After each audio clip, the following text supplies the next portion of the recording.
bahwa di setengah daripada takzim bahwa membaguskan tulisan kitab dan jelas dan ditinggalkan dobit itu terjemah ya, terjemah gantung tuh. Kalau kita baca kitab kuning, kitab gundul tuh terjemahkan secara gantung ya. Jadi meninggalkan atau ditinggalkan dobit yang tiada jelas padanya, maka melainkan pada waktu darurah.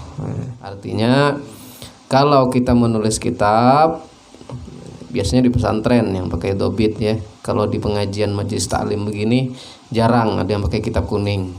Kalau anak santri rata-rata pakai kitab kuning, kitab gundul. Maka di sini disuruh hendaknya kita itu tulisan dobit atau terjemah daripada kitab itu bagus tulisannya. Jangan kabur ya, jangan banyak coret.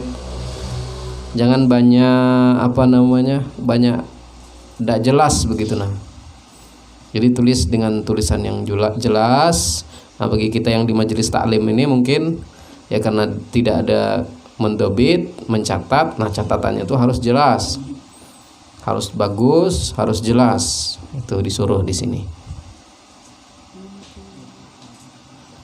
Melainkan darurah, kecuali darurah. Nah, kalau darurah atau ketinggalan atau macam-macam lah ya, yang menyebabkan tulisan kita tadi mungkin tidak sempurna atau kurang jelas dikarenakan darurah. Dan telah melihat oleh Abu Hanifah. Abu Hanifah ini memang panduan daripada Syekh Burhanuddin Az-Zarnuzi, pengarang kitab Ta'limul Muta'allim ini. Dia bermazhab Imam Abu Hanifah, makanya selalu mengutip kalam atau perkataan daripada Imam Abu Hanifah. Mazhabnya mazhab Hanafi. Dan telah melihat oleh Abu Hanifah seorang yang menulis yang mengaburkan akan ia pada tulisannya, maka berkata Abu Hanifah, jangan engkau kaburkan tulisan engkau, karena bahwa jika panjang umur engkau ya, menyesal engkau. Waktu kita ini kan rata-rata kan masih sekolah semua kan. Nah, yang masih sekolah ini tulisannya dibaguskan, dirapikan, jelas ya. Karena kalau kita nanti umur panjang, karena Imam Abu Hanifah kita sudah mengajar di pengajian. Nah, misalnya mana tahu ada yang jadi ustadz, ada yang jadi ustazah ya, atau tidak mesti ngajar, dia mau mutolaah, mau mutolaah itu artinya mau mengulang-ulang pelajaran yang berapa puluh tahun yang lalu untuk dipakai, untuk diajarkan kepada anak, kepada istri atau kepada orang-orang terdekat lainnya. Nah, maka dianjurkan tulisannya itu jelas. Kenapa? Kalau tidak jelas nanti menyesal sudah tua, apalagi dobit kitab ya. Nah, ini apa nih tulisannya tidak jelas ya? Apa kemarin nih aku tulis 10 tahun yang lalu? Nah, apa yang aku tulis nih? Nah, biasanya kalau pesantren kan kitab kalau sudah mondok balik disimpan kitabnya. Nah, sudah jadi ustadz baru mutolaah lagi kitabnya. Di kitab itu kan ada tulisan kita beberapa puluh tahun yang lalu atau itu. Jadi kalau tulisannya tidak jelas itu nanti menyesal kata beliau ketika sudah tua. Kalau kita diberi umur panjang kata Imam Abu Hanifah. Nah, itu tadi disuruh baguskan mulai sekarang tulisannya. Bagi yang ada tulisan di bukunya, baguskan tulisan jelas-jelas ya. Dan jika mati engkau, dimaki engkau oleh orang yang melihat tulisan engkau itu. Bagaimana bisa dimaki? Misal kita ada umur panjang, tamat pondok, umur misalnya taruhkanlah 20 ya, 20.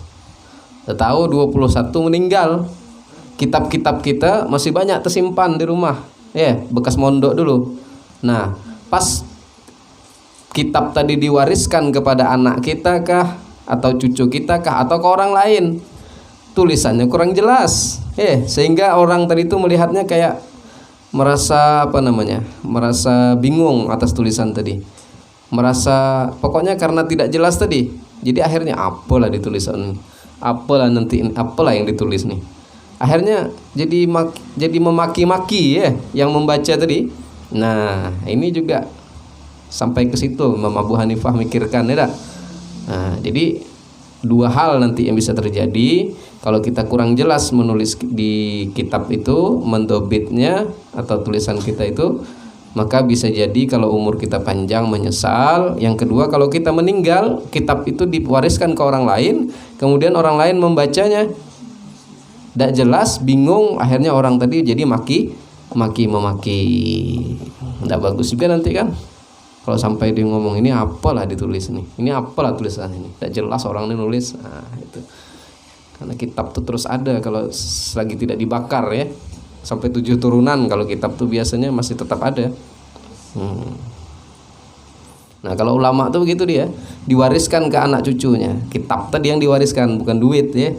Nah, karena Rasulullah mewariskan ilmu. Di antara mewariskan ilmu itu mewariskan kitab-kitab tadi. Nah kitab-kitab itu kalau dia bagus, nanti anak cucunya bisa pakai juga tetap ya. Nah itulah diantaranya.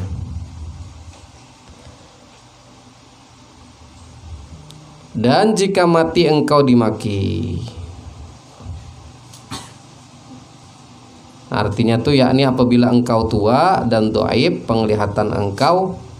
Nah itu nanti yang tua itu dhaif penglihatan kurang jelas, maka kita pun juga akan menyesal atas demikian perbuatan itu.